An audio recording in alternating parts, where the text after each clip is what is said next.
Students, आज हम लोग सॉल्यूशन को आगे बढ़ाएंगे। Solution chapter pure science class 12 के लिए है।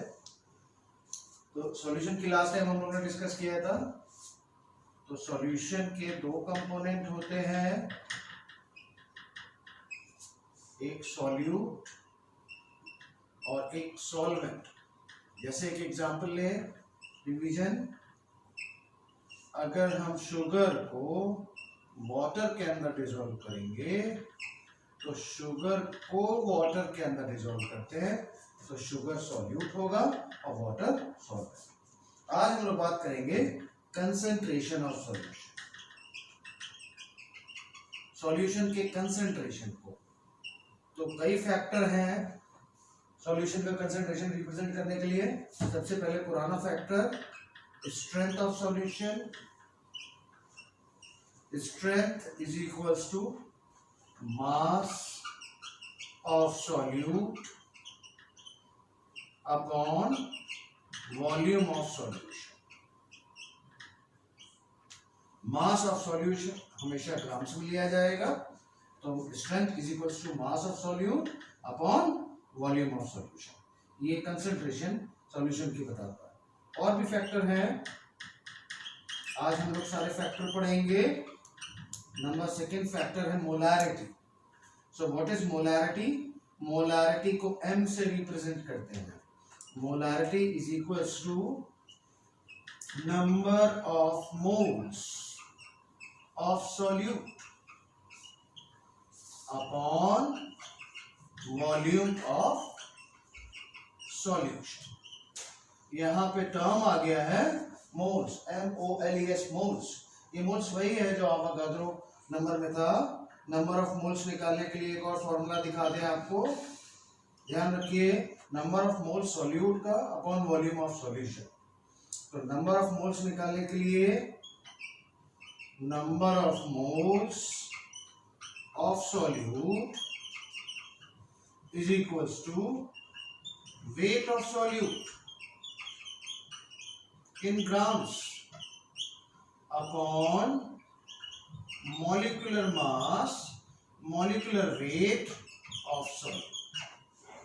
यानी वेट ऑफ सॉल्यूट को मॉलिक्यूलर मास से डिवाइड कर देंगे तो नंबर ऑफ मोल्स आ जाएगा। इसको शॉर्ट फॉर्म है N is equals to W by M। तो हम नंबर ऑफ मोल्स निकाल लेते हैं सॉल्यूट के, और जितना भी वॉल्यूम होता है नंबर ऑफ मोल्स को वॉल्यूम से डिवाइड कर देते हैं तो मोलैरिटी आ जाती है। नेक्स्ट एक्सप्रेशन है नॉर्मैलिटी। नॉर्मैलिटी से भी हम लोग कंसंट्रेशन को रिप्रेजेंट करते हैं। नॉर्मैलिटी को हम लोग शो करते हैं N से।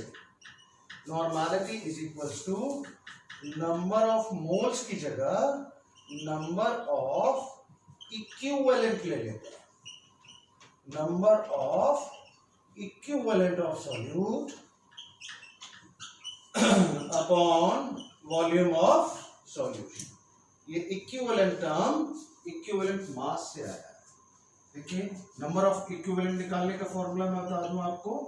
Number of equivalent of solute is equals to mass of solute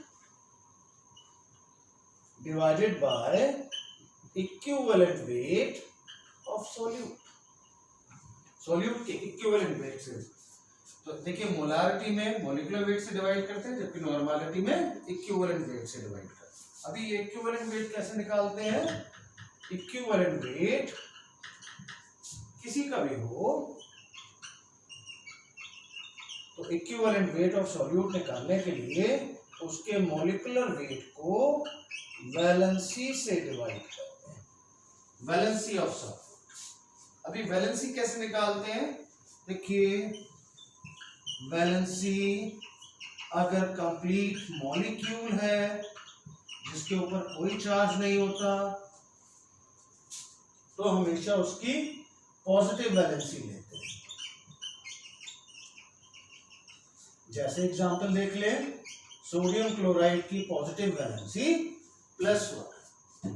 अगर ऐसे ही वैलेंसी ऑफ एसिड तो उसके number of replaceable hydrogen ion, जितने हाइड्रोजन आयन वो दे सकता है। और ऐसी बेस की अगर बात करेंगे वैलेंसी निकालने की, तो नंबर ऑफ रिप्लेसेबल हाइड्रोक्सिल है। तो वैलेंसी हम लोग फाइंड आउट कर लेते हैं किसी भी सॉल्यूट की। वैलेंसी को, मॉलिक्यूलर वेट को वैलेंसी से डिवाइड करके हम इक्विवेलेंट वेट निकालेंगे, और equivalent weight mass of solute को इक्विवेलेंट वेट से डिवाइड करके नंबर ऑफ इक्विवेलेंट, और number of equivalent put up कर देंगे वॉल्यूम ऑफ सॉल्यूशन, तो नॉर्मलिटी आ जाएगी। तो ये दो टर्म जो बहुत इंपॉर्टेंट टर्म है, मैंने बताया मोलारिटी और नॉर्मलिटी, इन दोनों को हम आगे चल यूज करेंगे। अब देखिए कंटिन्यू रखते हैं, आप इसको स्क्रीनशॉट या फोटोकॉपी कर लीजिएगा। अभी नॉर्मलिटी और मोलारिटी के बाद भी कुछ टर्म्स है, आइए उनको डिस्कस करें। सो नंबर 3,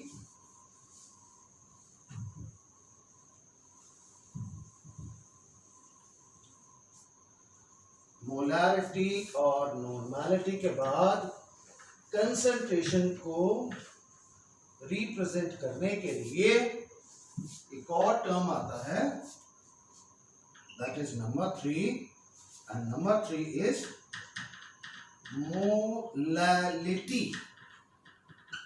देखिए मोलारिटी में MOLARITY, लेकिन मोलालिटी में MOLALITY, मोलालिटी। सो मोलालिटी को भी M से रिप्रेजेंट करते हैं, and molality is equals to number of moles of solute, पहले जैसे निकालेंगे, अपॉन वॉल्यूम ऑफ सॉल्यूशन की जगह मास ऑफ सॉल्यूशन ले लेते हैं। अगर वॉल्यूम नहीं दिया हो, सॉल्यूशन का मास दिया हो, तो हम मास ऑफ सॉल्यूशन कर देंगे, तो मोलालिटी आ जाएगी। Number 4th term mole fraction. Mole fraction को समझने के लिए सबसे पहली बात, fraction is called as out of 1। एक में से अगर निकालते हैं तो फ्रैक्शन कहलाता है। जैसे ये 1 मॉलिक्यूल ऑफ सॉल्यूशन है, सॉल्यूशन का एक मॉलिक्यूल, तो इसमें कुछ पार्ट सॉल्यूट का होगा और कुछ पार्ट सॉल्वेंट का होगा, तो इसी पार्ट्स को मोल फ्रैक्शन कहते हैं। मोल फ्रैक्शन सॉल्यूट का अलग और सॉल्वेंट का अलग निकाला जाता है। कुछ फॉर्मूले देख लीजिए। सबसे पहली बात, mole fraction of solute is equals to small n upon small n plus capital N। अभी ये स्मॉल n क्या है? Small n is number of moles of solute, और कैपिटल N क्या है? Number of moles of solvent. तो n number of moles of solute upon small n plus capital N, total number of moles of solute plus solvent. तो mole fraction of solute क्या है? Number of moles of solute upon total number of moles of solute plus solvent. ऐसे ही number of mole of solute निकाला हमने, number of mole of solvent भी निकाल सकते हैं। देखिए, number of moles of solvent is equals to capital N upon small n plus n। Capital N का मतलब number of moles of solvent upon total number of moles of solute plus solvent. तो mole fraction के ये दोनों फॉर्मूले हैं। इसके साथ एक और फॉर्मूला है, कभी भी मोल फ्रैक्शन ऑफ सॉल्यूट और मोल फ्रैक्शन ऑफ सॉल्वेंट को ऐड करेंगे तो हमेशा 1 आएगा, क्योंकि आउट ऑफ 1 है। तो फॉर्मूला बन गया हमारा मोल fraction of solute plus mole fraction of solvent is equals to 1। इसको हम लोग शो करते हैं x से। xs is mole fraction of solute और x sol is equals to mole fraction of solvent and that is equals to 1। इन फॉर्मूलों को हम लोग न्यूमेरिकल में यूज करेंगे आगे चल के। सो मैंने कंसंट्रेशन यूनिट सारी बता दी, आगे चल के इसी पे लॉ लगाएंगे।